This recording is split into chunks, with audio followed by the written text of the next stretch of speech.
अऊज़ु बिल्लाहि मिनश्शैतानिर्रजीम बिस्मिल्लाहिर्रहमानिर्रहीम। अस्सलातु वस्सलामु अलैका या रसूलल्लाह व सल्लम अलैका या Habibullah. Hope homeopathic academia, hope homeopathic clinic और डॉक्टर बाबर मीन की तरफ से दोस्तों अस्सलाम वालेकुम।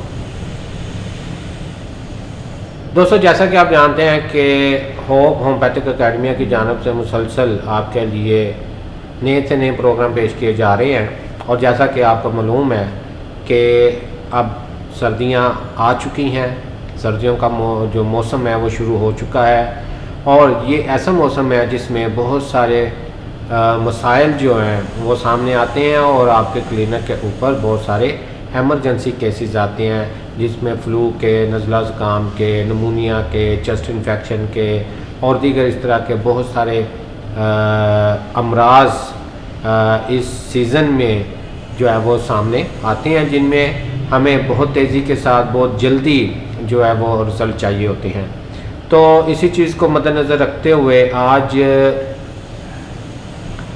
हम आपके सामने कोल्ड और फ्लू के हवाले से एक प्रोग्राम जो है वो पेश करने जा रहे हैं, जिसमें हम आपको बताएंगे कि सर्दी के हवाले से होम्योपैथिक की कौन कौन सी मेडिसिन्स हैं और किन अलामात के ऊपर हम उन मेडिसिन को जो है वो इस्तेमाल कर सकते हैं।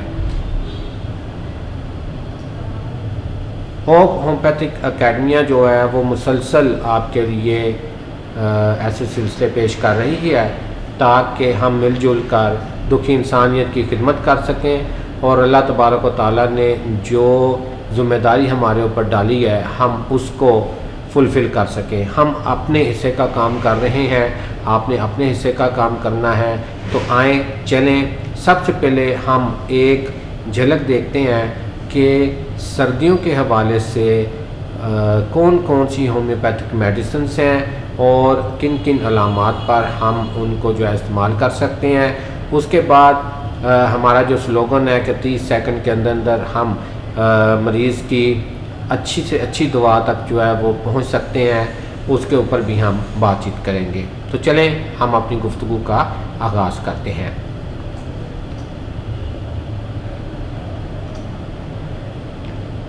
दोस्तों, इस वक्त एक टेबल आपके सामने मौजूद है जिसमें होम्योपैथिक मेडिसिन्स, उनकी अलामात में कमी कैसे आती है, बेटरमेंट कैसे होती है और अलामात वर्स कैसे होती हैं, अलामत बढ़ती कैसे हैं, वो आपके सामने एक टेबल की सूरत में हमने आपकी खिदमत में पेश किया है। चंद एक अद्वियात हैं, ज़्यादा अद्वियात नहीं हैं। इन्हीं अद्वियात के अंदर रहते हुए आप विंटर सीज़न जो है उसका जो आगाज़ है उसमें आने वाले जो बहुत सारे प्रॉब्लम हैं उनको आप देख सकते हैं, उनको आप हल कर सकते हैं।